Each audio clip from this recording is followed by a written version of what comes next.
देश की पहली आईपीएस अफसर किरण बेदी बीजेपी में शामिल होने के बाद दिल्ली के चुनाव को बहुत ही दिलचस्प बना दिया और पूरे देश की नजर अब दिल्ली के चुनाव पर है। किरण जी, पहला सवाल मेरा ये है कि क्या हम दिल्ली की भावी मुख्यमंत्री से बात कर रहे हैं? ये जाकर अमित शाह जी से पूछो। नहीं, कल तो आप जैसे और उनके पार्लियामेंट्री बोर्ड से पूछो। आई थिंक 19 तक मैं आपके टीवी पर सुना था कि 19 तक बताएंगे। सुनना, आज तारीख क्या है? मुझे ये नहीं भूल गया। तारीख क्या आज? बहुत बिजी हो गई। तारीख क्या है? आज 18 है। हाँ, ओह, फिर कल ही तो है तारीख। मेरे पास एक 17 आप भी भूल गए। इस वक्त इस स्ट्रेस में सभी डेट्स भूल रहे हैं। लेकिन मैं ये इसलिए सवाल पूछ रहा हूँ कि कल जब आप भारतीय जनता पार्टी के दफ्तर में बोल रही थी, हाँ। तो ऐसा लग रहा था कि दिल्ली की मुख्यमंत्री बोल रही हैं। अब जवाब नहीं दे रही। मैं हूँ नहीं वो। नहीं, आपने कहा कि मैं 9 बजे निकलूंगी, तो हेल्थ वो सेक्रेटरी। मैंने आदत बताई थी, अपनी आदत बताई थी कि मैं विधायक तो ये बात नहीं कह सकता ना। नहीं भाई साहब, मैं आदत बता रही थी कि ये मेरी आदत थी।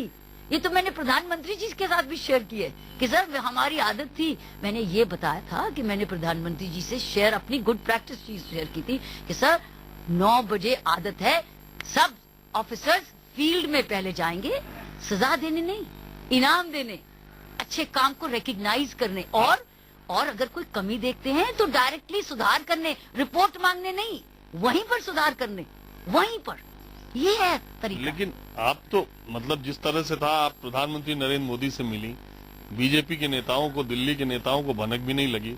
मोदी जी ने आपसे कहा ये सही नहीं है। आई थिंक इस सबको लेके चले हैं, मेरा विश्वास है। लेकिन आप तो डायरेक्ट मिली और उन्होंने आपसे कहा। डायरेक्टली मिली नहीं, अमित शाह जी के साथ मिली। जी जी, वही अमित शाह और मोदी के सामने कौन बाकी लोग? अरे नहीं, डायरेक्टली कैसे मिल सकती मैं? नहीं, मैं ये कहना चाह रहा हूँ कि प्रधानमंत्री मोदी ने जिस लहजे में आपसे बात की, आपने उनसे बात की, उससे लग रहा था कि किरण बेदी को अब चेहरा बना के उतारना है, और अरविंद केजरीवाल जो ऑटो के पीछे अब तक चेहरे लगाते रहे थे, अब चेहरा दे दिया है। देखिए, नरेंद्र मोदी जी हमारा भाग्य, देश का भाग्य बदलने आए, ऐसे मैंने महसूस किया। और ये मेरे 20,000 ट्वीट्स हैं। जैसी स्थिति थी मैंने ट्वीट किया। लेकिन आप जरा हजारों ट्वीट्स देखिए। जब गोवा कन्वेंशन से पहले मैं कह रही थी अगर देश का भाग्य बदलना है तो कन्वेंशन इनके अनाउंसमेंट से पहले मैं कह रही थी। मैं अपनी भाग्य की रेखा देखती थी कि मेरे देश का भाग्य के साथ मेरा भाग्य भी है।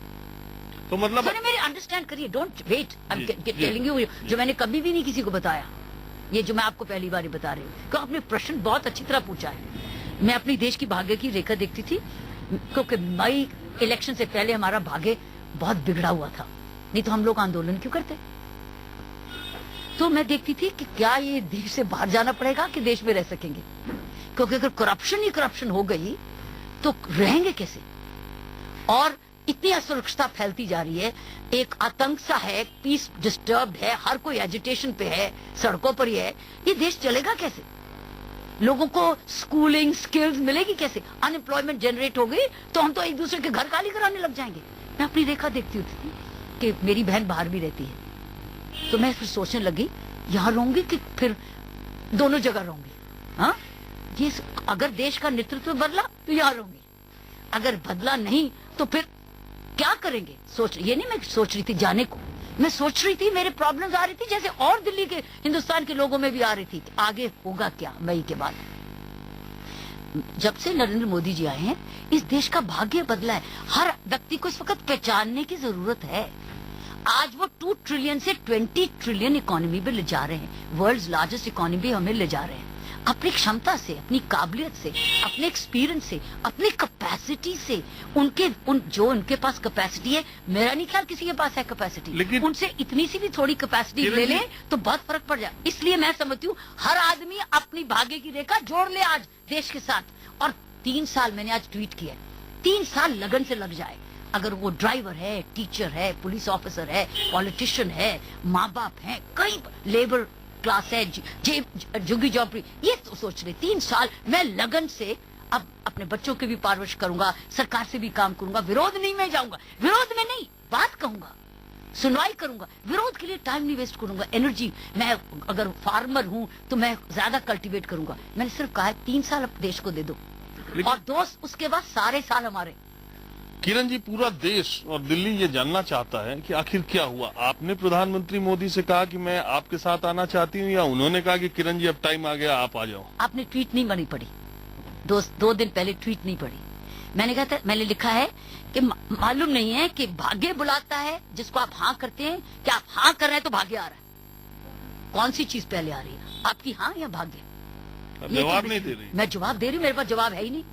आप गई 7 RCR की, मैंने उधर से आपको, फोन यही तो आया। मिस्ट्री है यही तो मिस्ट्री है कि क्या भाग्य पहले लिखा हुआ है कि मेरी हाँ पहले लिखी है तो भाग्य बन रहा है। इसी रहस्य से बीजेपी के तमाम दिल्ली के नेता परेशान है। यही रहस्य नहीं, ये तो जिंदगी की मिस्ट्री है भाई साहब, ये जिंदगी की मिस्ट्री है। हम लोग ढूंढते रहते हैं कि हम पहले आ रहे हैं कि हमारा पहला कर्म आ रहा है, कर्म है कि भाग्य है। अच्छा चलिए, आप नहीं बताना चाहती, आप ये है ही नहीं, मैं बताऊं कि क्या? नहीं, ये तो कैसे? ये तो बड़ी जी मिस्ट्री है, प्लीज अंडरस्टैंड। मैं किसी चीज को छुपा नहीं रही। ये देखिए, पहला भाग्य बदलने के लिए मोदी साहब आए, उसमें मेरा क्या हाथ है? देश का भाग्य देश का भाग्य बदलने के लिए उसमें मैं तो एक वोट था। भाग्य बदलने के लिए मोदी जी आए, किसका भाग्य है? किसने लिखा था? मेरा तो एक ही वोट है। जब सारे, और एक 1.2 बिलियन लोगों का भाग्य है, सारे देश का भाग्य, इसलिए मैं समझती हूँ ये मिस्ट्री है। अच्छा, एक प्रधानमंत्री मोदी को कहा जाता है कि वो अपनी बात मनवाते हैं, दूसरी आप हैं जो अपनी बात मनवाती हैं। वो भी हंटर चलाते हैं, आप भी हंटर चलाती हैं। कहाँ हंटर?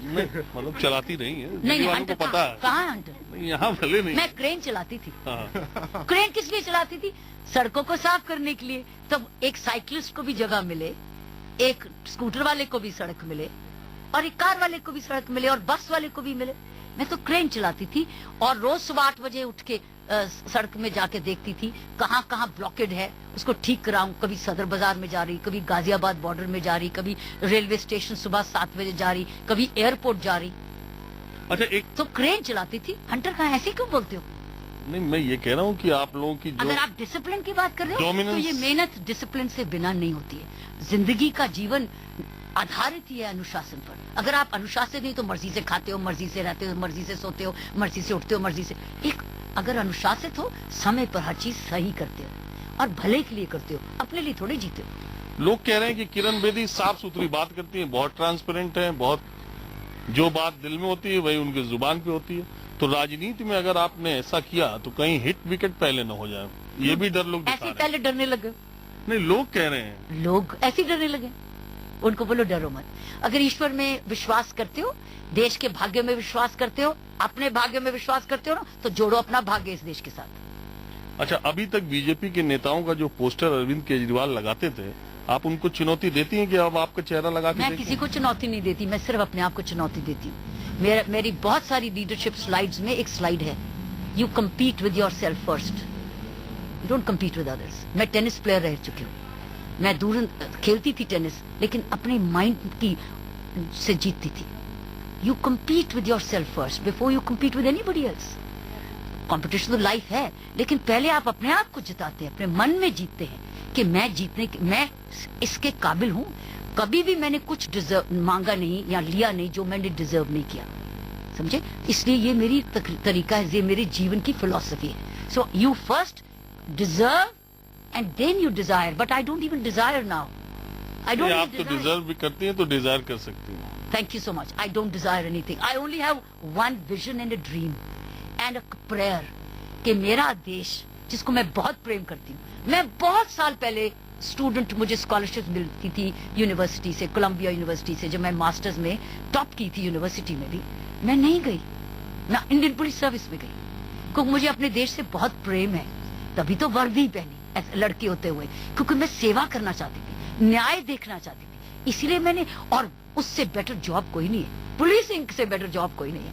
अंतिम सवाल है मेरा किरण जी, कि कांग्रेस पार्टी के लोग कह रहे हैं कि अन्ना हजारे के बीके सिंह, अन्ना हजारे के किरण बेदी, अन्ना हजारे की शाजिया इल्मी सब भारतीय जनता पार्टी में एक एक कर आ गए, अब केजरीवाल बचे रहेंगे। ये चुनौती फिर उनके पास है, अन्ना की, मेरी नहीं। ये अन्ना की चुनौती है कि अन्ना वो कैसे रह गए। देखो, आप कुछ कर सकते हो तो उनको भी समझा दो, कुछ कर सकते हैं, अगर जमे अपनी सोच बदल सकते हैं। ये अन्ना से पूछो। अन्ना वाकई में एक पिता है हमारे लिए, पिता। हम तो पिता समान उनको देखते थे और बहुत परेशान भी होते थे रामलीला ग्राउंड में कि अगस्त के महीने में जब इतनी ह्यूमिडिटी है, गर्मी है और ये भूखे हैं, मैं बहुत परेशान होती थी। अच्छा किरण जी, 2010 में इसी आपके घर के बेसमेंट में हाँ। मैंने अन्ना हजारे का इंटरव्यू किया Wonderful, था, wonderful. और दूसरी तरफ टेबल पे एक लैपटॉप लेके अरविंद केजरीवाल और मनीष सिसोदिया कुछ काम कर रहे थे। आप अपने घर के इस ग्राउंड फ्लोर में थी, अन्ना हजारे मुझे इंटरव्यू दे रहे थे, अरविंद केजरीवाल पीछे लैपटॉप और मनीष वो सिसोदिया देखिए का, और आ गया। और किरण जी का घर था। Oh, wonderful. और आज देखिए क्या है, अन्ना हजारे रालेगंज सिद्धि में बैठे हैं, आपने फोन तक नहीं किया, और अरविंद केजरीवाल उधर बीजेपी के खिलाफ। फोन नहीं किया। उन्होंने खुद कहा बहुत दिन से बात नहीं हुई। नहीं, अगर मैं फोन करूं और कोई स्विच ऑफ हो या नहीं जा पाए तो मैं क्या करूंगी? ये इधर ही हुआ क्या पहले? नहीं, शायद एक्सेसिबल नहीं, या उनके जो दत्ता है वो उठा नहीं रहे, मुझे नहीं मालूम, लेकिन मैंने कल भी बहुत कोशिश की। अन्ना का आशीर्वाद तो हमेशा रहा है, मेरे लिए नहीं, देश के लिए, क्योंकि वो सारी सिर्फ वो देशभक्त है, परम देशभक्त है, और अपना सारा जीवन उन्होंने देशभक्ति के लिए दिया है और अपने आप को कुर्बान भी किया है, और उनकी कुर्बानी का फायदा आज सारे देश को हुआ है। तो आज की 4-5 साल पहले कभी दिमाग में एक ख्याल आया था कि ये स्थिति होगी, जो केजरीवाल मनीष सिसोदिया आपके घर बेसमेंट में बैठे रहते थे, अन्ना हजारे और आप, आज आप बीजेपी में, रालेगंज सिद्धि में अन्ना, और इधर आम आदमी पार्टी। कहते ना, change is the law. Change, परिवर्तन एक कुदरत का नियम है, खड़ा थोड़ी रहता है। बच्चे से हम बड़े होते हैं, बड़े होके बूढ़े होते हैं, फिर चले भी जाते हैं, ये परिवर्तन है। Change is the law. Accept change and response to change with best of intentions as it comes. जैसे चेंज आती है, अपनी बेस्ट इंटेंशन से उस चेंज को कबूल करो, और अपना सब कुछ उसको दे सकते हो तो दो। Change has to be accepted. Change is the law. 48 घंटे पहले आप बीजेपी में आई, 48 घंटे बाद पार्लियामेंट्री बोर्ड की मीटिंग है, तो मान ले, जाते जाते मान ले कि भाभी मुख्यमंत्री को हम। वो बीजेपी का ऑफिस है 11 पंत रोड, वहाँ जाओ। 11 अशोक रोड भी है, उधर भी जाओ। ये थी किरण बेदी, जिन्होंने बड़ी बेबाकी से अपनी सारी बातें कही।